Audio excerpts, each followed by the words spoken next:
Alright बच्चों, सबसे पहले बेटे मैं स्टार्ट करता हूं आपको चैप्टर नंबर 1। बहुत सारे बच्चे बोलते हैं सर समझ नहीं आता। बेटे मैं भी कहता हूं कि समझ में नहीं आता, लेकिन बिल्कुल ट्रू है बेटे। क्यों नहीं समझ में आता? क्योंकि आपकी पहली क्लास के अंदर आपको ये चैप्टर पढ़ाया जाएगा बेटे, कभी समझ में नहीं आएगा। मैं भी नहीं पढ़ाऊंगा बेटा, सर आप भी नहीं पढ़ाओगे। मैं तो सिर्फ आपको ये बताऊंगा बेटे, चैप्टर नंबर 1 जब शुरू होता है तो एक डेफिनेशन जो रटी रटाई सी किताबों में लिखी हुई है और जो आपकी बुक्स में लिखी है, accounting is an art of recording, classifying, summarising, analysis, interpretations and communication. बेटे बहुत बड़ी डेफिनेशन है। सर पढ़ाओ। मैं कहा बेटे मैं नहीं पढ़ा सकता। सर क्यों नहीं पढ़ा सकते आप? बेटे बड़ा ध्यान से सुनो। अभी फिलहाल मैं आपको ये बोलूं कि बेटे हमारा ये चैप्टर नंबर 8 है। अलग अलग किताबों में अलग अलग हो सकता है, मैं चलो ऐसे बोल देता हूं। हमारा ये एक चैप्टर है, हमारा ये दूसरा चैप्टर है, हमारा ये एक और नेक्स्ट चैप्टर है, ये एक और चैप्टर है। और बेटे टोटल जो इसमें से कोर्स कवर होता है वो कम से कम 30 मार्क्स का सिलेबस कवर होता है, कम से कम 30 to 40 मार्क्स का। तो आप मुझे बताओ बेटे, क्या ये 30-40 मार्क्स क्या कवर हो सकते हैं? बेटे मैं नहीं करा सकता अनलेस अनटिल जब तक आपको पता ही ना हो कि सब्जेक्ट है कैसा। तो इसीलिए बेटे मैं चैप्टर नंबर 1 शुरू नहीं कराऊंगा। ऑलराइट, ये बात तो आपको क्लियर होगी। चैप्टर नंबर 1 हम बाद में पढ़ेंगे जब हमें अकाउंट्स के बारे में थोड़ी नॉलेज आ जाएगी, ठीक है। तो सर फिर आप क्या पढ़ाओगे? बेटे मैं सबसे पहले आपको एक चीज क्लियर करना चाहता हूं, आप ये समझे, आपने मैथ्स, आपने साइंस, आपने सोशल साइंस, इंग्लिश, हिंदी, बेटे ये सारे subject almost first to 10th तक पढ़े हैं। बोलो यस और नो। फर्स्ट टू 10th तक बेटे आपने पढ़े हैं। ऑब्वियसली बेटे आपने फर्स्ट टू 10th तक सारे सब्जेक्ट पढ़े हैं। तो ऑब्वियसली यहां पर आपका बचपन था, when you are at the age of childhood. आप फर्स्ट में ये सब्जेक्ट पढ़े, second, third, fourth, fifth, six, then 10th में या तो आपके 90% आएंगे या आ चुके होंगे, डिपेंड्स। तो बेटे जब इतना लंबा सफर तय किया फर्स्ट टू 9th का और 10th में हमने उसका रिजल्ट देखा, तो मुझे बताओ बेटे, क्या आज से पहले आपने अकाउंट्स पढ़ा? क्या आज से पहले अकाउंट्स पढ़ा? नहीं सर, अकाउंट्स नहीं पढ़ा। इसका मतलब यह है बेटे, सबसे पहले मुझे क्लास 1 to 10th जो आपकी बेसिक चीजें हैं। मैथ्स बेटे एडिशन के सम सीखिए क्लास 1 में, सब्ट्रैक्शन सीखिए क्लास 1 और 2 में, मल्टीप्लिकेशन और डिवाइडेशन भी सीखिए क्लास 3 में। धीरे धीरे बेटे प्लांट का चैप्टर पढ़ा साइंस के अंदर बेटे 4th क्लास में।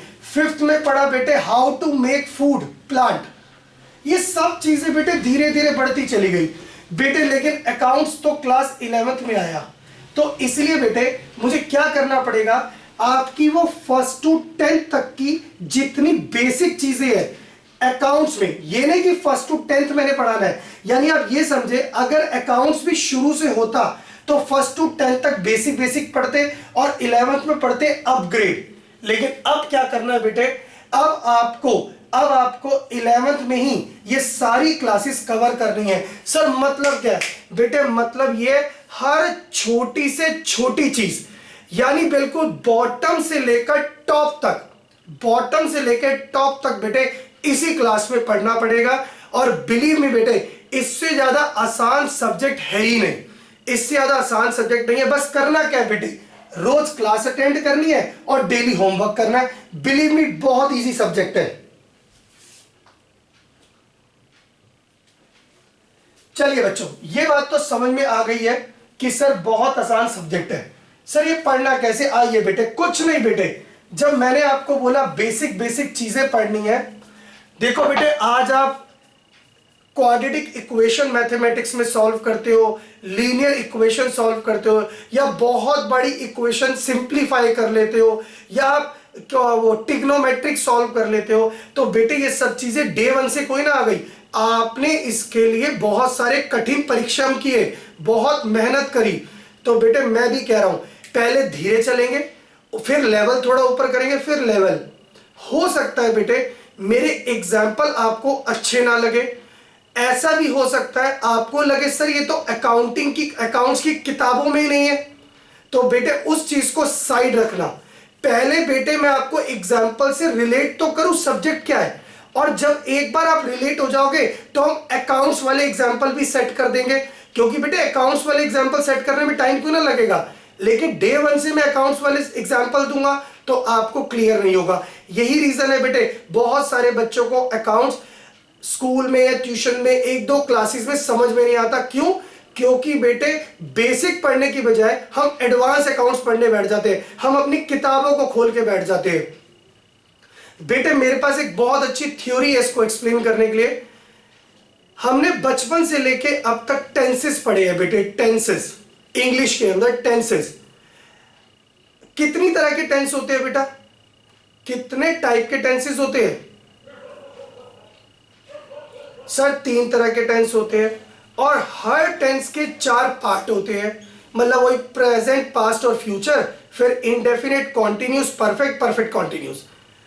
बेटा इसमें से कोई भी एक टेंस की आप डेफिनेशन सुना दो, किसी एक भी टेंस की डेफिनेशन सुना दो। सर डेफिनेशन नहीं आती। आप तो हमसे ये पूछो पहचानोगे कैसे कि ये कौन सा टेंस है, पहचानोगे कैसे? यस सर वो ता है, ती है, ते है, सर इंडेफिनिट, सर रहा है, रही है, रहे है, सर कॉन्टिन्यूस, सर चुका है, चुकी है, सर परफेक्ट है ना। ऐसे ही तो पढ़ाया था टीचर ने। जानते हो बेटे टीचर ने ऐसा क्यों पढ़ाया था? क्योंकि एक बार आप पहचान करनी सीख लोगे तो फॉर्मूले में अपने आप पुट कर दोगे, किसमें सब्जेक्ट प्लस वर्ब की फर्स्ट फॉर्म आएगी, किसमें आईएनजी लगेगा, या किसमें एस या ईएस लगेगा, किसके अंदर हैज हैव लगेगा। ये सारी चीजें बेटे टीचर ने आपको पहचानने के बाद लगवाई। तो मैं भी बेटे उसी प्रिंसिपल पर हूं, मैं भी उसी प्रिंसिपल पे हूं बेटे।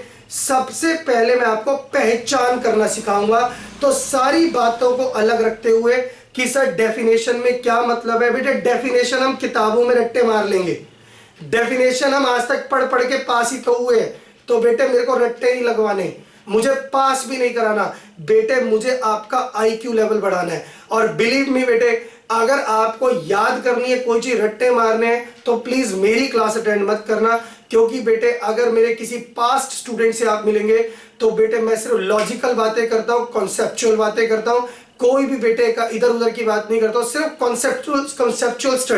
कॉन्सेप्चुअल स्टडी करोगे, लाइफ लॉन्ग तक रहेगी बेटे। रट्टे मारोगे 11th में अच्छे मार्क्स ले आओगे, 12th में ले आओगे, आगे चल के फूस हो जाओगे। आइए बेटे टाइम वेस्ट नहीं करते हुए सीधी सीधी बात शुरू करते हैं बेटे। मेरा चैप्टर ही शुरू होता है चैप्टर नंबर 2 से। मैं चैप्टर नंबर 2 इसलिए कराता हूं बेटे, जब तक आपको अकाउंटिंग की बेसिक टर्मिनोलॉजी नहीं पता होगी। जैसे मैं आपको मैथ्स में बोलूं, किसी बच्चे को मैंने ना प्लस करना सिखाया, ना मल्टीप्लाई करना सिखाया, ना डिवाइड करना सिखाया, और मैं उसे बोल दूं बोर्ड मास लगा दो, मैं उसे बोल दूं एक इक्वेशन को सिंप्लीफाई कर दो, कैसे हो पाएगा बेटे अगर उसे एडिशन, मल्टीप्लिकेशन, सब्ट्रैक्शन का मतलब नहीं पता होगा। मैं भी यही कह रहा हूं बेटे, जब तक अकाउंट्स की टर्म्स आपको नहीं पता होगी, जब तक आप नहीं पढ़ पाओगे बेटे अकाउंट्स क्या होता है। तो यही बेटे मेरा सबसे इंपॉर्टेंट है। आइए, और ये भी बेटे बिल्कुल सिंपल पढ़ेंगे, किताबों की लैंग्वेज में नहीं जाएंगे, बहुत छोटा सी बातें करेंगे, अच्छी बातें करेंगे, आपसे रिलेटेड एग्जाम्पल की बात करेंगे, आपकी फैमिली से रिलेटेड बात करेंगे, मेरे से रिलेटेड बात करेंगे, आपके दोस्तों से रिलेटेड बात करेंगे। कोई भी एग्जाम्पल अकाउंटिंग से रिलेटेड नहीं होगा या बहुत कम रिलेशन होगा, बेसिक अकाउंटिंग टर्म्स। चलिए बेटे अब सवाल पूछूंगा मैं, एक एक करके आप जवाब देंगे। सबसे इंपॉर्टेंट चीज, सबसे इंपॉर्टेंट जिसके बिना बिजनेस शुरू ही नहीं हो सकता बेटे, जो दिमाग में आए, प्लीज स्कूल की बातों को दिमाग से निकाल दो, सिर्फ अपनी बात दिमाग में रखो कि सर ये पूछ रहे हैं ऐसी कौन सी चीज जिसके बिना बिजनेस हो ही नहीं सकता। बताओ बेटे, ऐसी कौन सी चीज नॉर्मल लैंग्वेज में, बेटे नॉर्मल लैंग्वेज में, प्लेन लैंग्वेज में, कौन सी चीज जिसके बिना बिजनेस हो ही नहीं सकता? बताइए बेटे।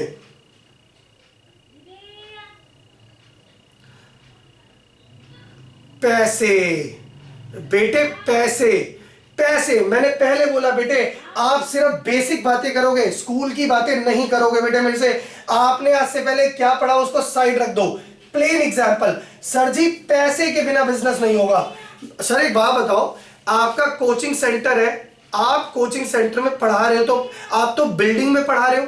अरे भाई पैसे होंगे तो बिल्डिंग भी खरीद लूंगा, कोई दिक्कत कोई ना। पैसे is the most important thing. आइए तो बेटे अकाउंट्स में जो पैसा हम बिजनेस में लगाते हैं उसको बेटे पैसा नहीं बोलते।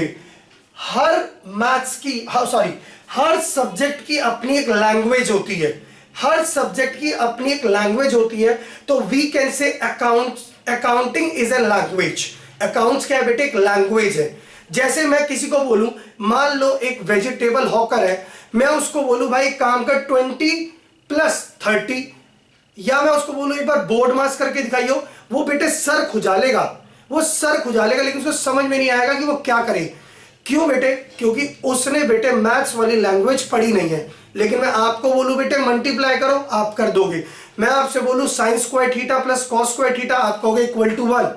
आपने ये लैंग्वेज पढ़ी हुई है। मैं भी ये कह रहा हूं बेटे, हर लैंग्वेज के लिए अलग अलग वर्ड दिए हुए हैं। तो आइए बेटे अकाउंटिंग की लैंग्वेज, जो पैसा हम शुरू करते समय, बिजनेस को स्टार्ट करते समय इन्वेस्ट करते हैं बिजनेस में, उसको बेटे हम वर्ड बोलते हैं कैपिटल। उसको क्या बोलते हैं बेटे? कैपिटल।